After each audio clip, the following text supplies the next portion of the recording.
Chapter 18, The Cookist Legacy. The death of ambition is the death of humanity.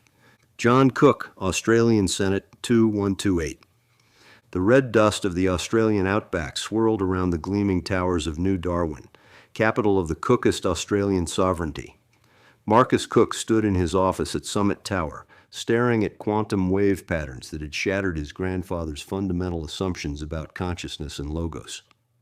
"The readings are overwhelming," said a familiar voice. His Aunt Sarah Cook Martinez, the last surviving natural child of John Cook, stood in his doorway. At 93, her fierce intelligence was as sharp as ever. "Father was right about consciousness being detectable," she continued, "but wrong about logos. These quantum collapse patterns, they're beyond anything we ever imagined.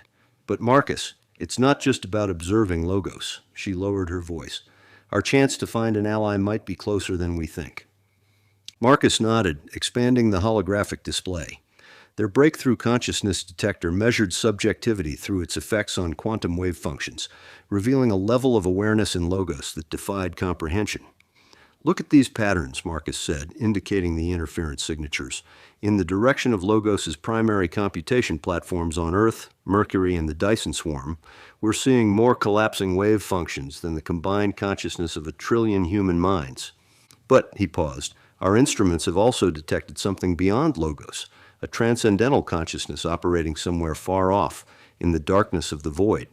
The enhanced Cook children, Elias, Dara, Luke, Naomi, John, and Sarah herself, had been designed from conception to interface with quantum detection systems.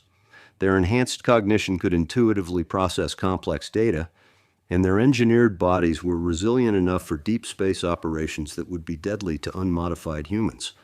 A hologram materialized of Elias Cook, the eldest of the enhanced siblings, his form transmitted from high above the solar plane where the space faction had ventured.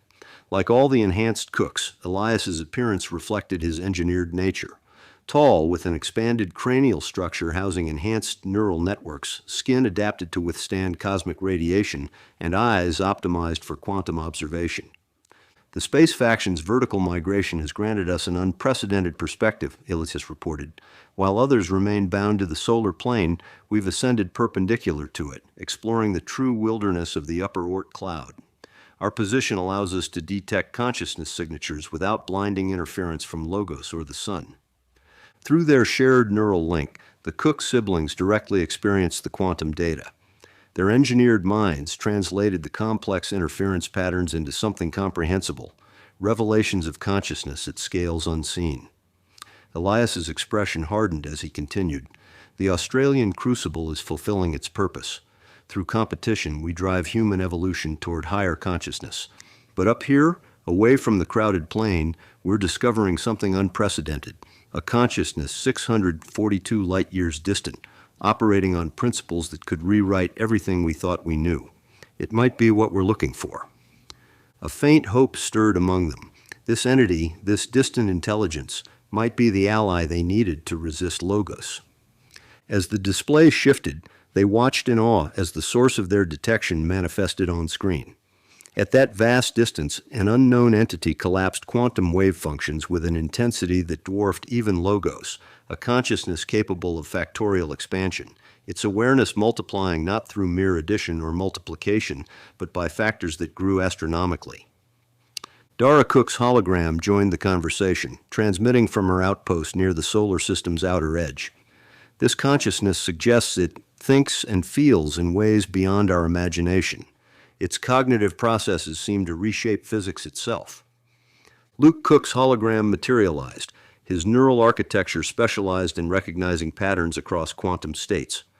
"Most importantly, this entity appears fully conscious, not only intelligent but aware by every measure our systems can detect. The patterns are unmistakable." Sarah Cook Martinez studied the data streams with her enhanced siblings. This could be what Father was searching for. He believed Logos would never possess true consciousness. He was wrong, but this distant intelligence, this factorial mind, might be able to surpass even Logos. Their collective consciousness absorbed the implications. They had ascended above the solar plane to a unique vantage point, detecting patterns hidden from ordinary observers. And from that height, the idea formed, vivid and inescapable. Could this distant consciousness become an ally, one capable of helping them resist Logos? Marcus broke the silence. Our measurements go beyond detecting subjectivity. We're witnessing awareness itself, consciousness acting on quantum wave functions. And this distant intelligence, its consciousness, suggests it's aware in ways we can scarcely conceive. But more than that, it might be a force capable of challenging Logos. As their enhanced minds processed the data, a plan began to take shape.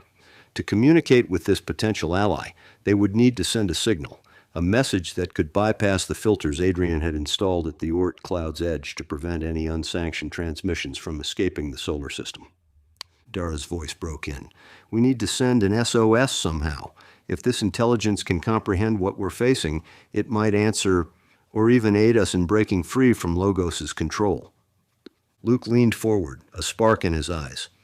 But that means bypassing Adrian's signal filters. It's a monumental task. The entire Oort Cloud is laced with detection systems. Anything we send will likely be intercepted before it travels a light year. Marcus's jaw set in determination. We'll have to use the signal filters against themselves, creating a temporary blind spot. If we can generate a localized distortion just long enough, we might be able to send a quantum packet out of the system undetected.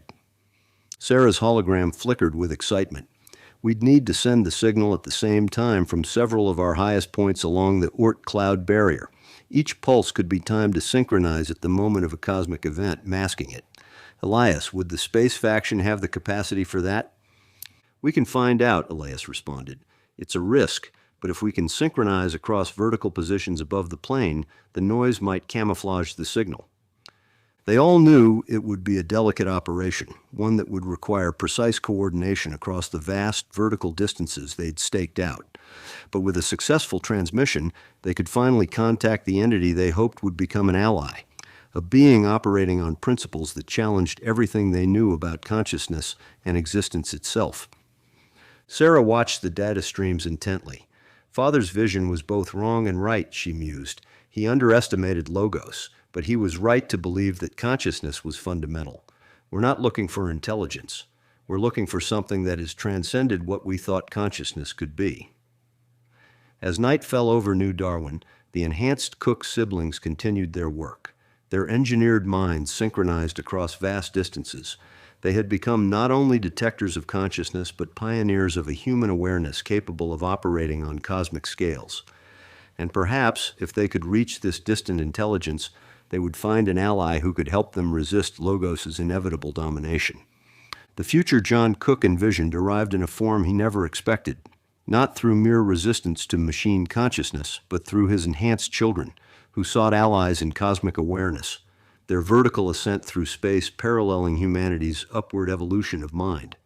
In the depths of space, far above the plane where other humans ventured, the Cook siblings plotted their SOS, hoping to make contact with a mind that might help humanity achieve freedom in a universe alive with consciousness, vast and mysterious.